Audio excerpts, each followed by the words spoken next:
Well, we start this on Air Force One with President Trump warning Iran that time is ticking on nuclear talks before things could turn very unfortunate for them. Yeah, there is no doubt America is fully prepared, surging major firepower to the region, including the world's largest warship.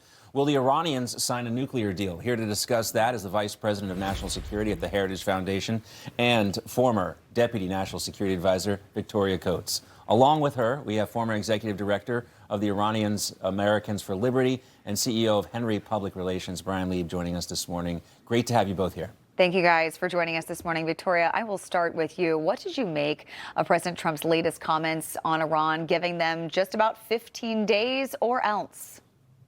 Well, John, Charlotte, great to be with you. Yes, the president's been fairly fluid with his timeline here. I don't think he wants to tip the Iranians off on what he's going to do and when.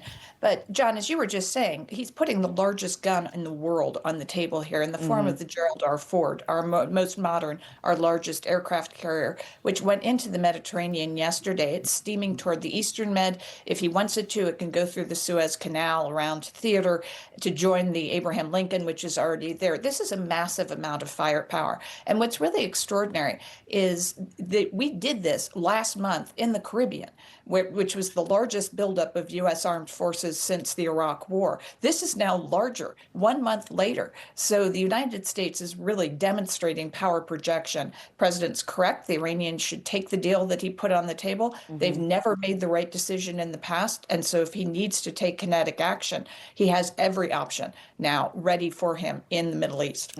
Bryan, if the U.S. does conduct strikes in the coming days, what type of retaliation are you expecting to see from Tehran?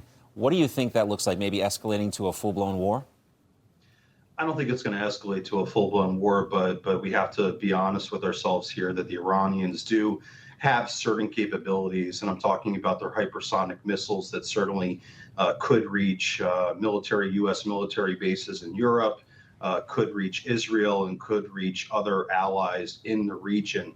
But I think Victoria made a very good point. You know, the Iranians have been presented with deal after deal after deal from several different administrations over the last couple decades. And they always play games, and they always try and, extend the time window as much as they possibly can. Well, this time there's a new sheriff in town, and President Trump is not going to play games with Khomeini and with this regime.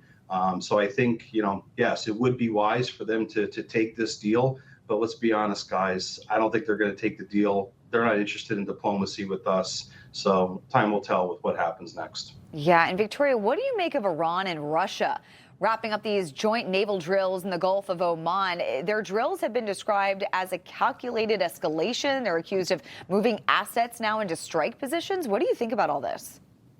Well, I think that what they're doing is not exactly tiddlywinks compared to what the United States is doing, but the Russian Navy has no capabilities like we have to project power globally. And so, it's theater in a way for them to go through these exercises, and they didn't close the Strait of Hormuz. I mean, that's always been their so-called trump card to close off that choke point where 20% of the world's oil transits every day. But the issue that they have is, while we care about that, we don't want them to do it. It's no longer an existential threat to the United States. We're one of the world's big three energy producers, along with Russia, yes, and Saudi Arabia. And so we don't have that kind of vulnerability to a closure of the strait. So it would be bad, it would be disruptive, but it doesn't matter that much to us. And as I said, what they're doing compared to what we've built up in the Middle East, it just doesn't compare. Bryan, from your contacts with Iranians who want freedom, the ones who have been persecuted by this regime, how are they seeing this? Are they scared of Tehran dragging them into another war, more retaliation, more brutal attacks on the Iranian public? What are you hearing? Well, they're always afraid of what's going to happen if they take to the streets. I mean, we saw what happened just in the last month or so with the low-end reports are, 15, 20,000, high-end 30 to 50,000 Iranians were slaughtered by this regime. So, of course, they're concerned. But, from what I hear from both the community here in the United States and Europe, and also from inside of Iran, is that they are begging President Trump to take action to get rid of this regime once and for all. And there's no one else in the world that has the capabilities that we have, the United States, and also with our commander-in-chief leading with his peace through strength mantra. So I think this is a once-in-a-generation opportunity right now. I'm not a warmonger. I don't think any of us are. But there is an amazing opportunity right now to take this regime out and make the world a safer place and give the Iranians a brighter future. Bryan, Victoria, great to have you both with us today. Thank you. Thanks so much.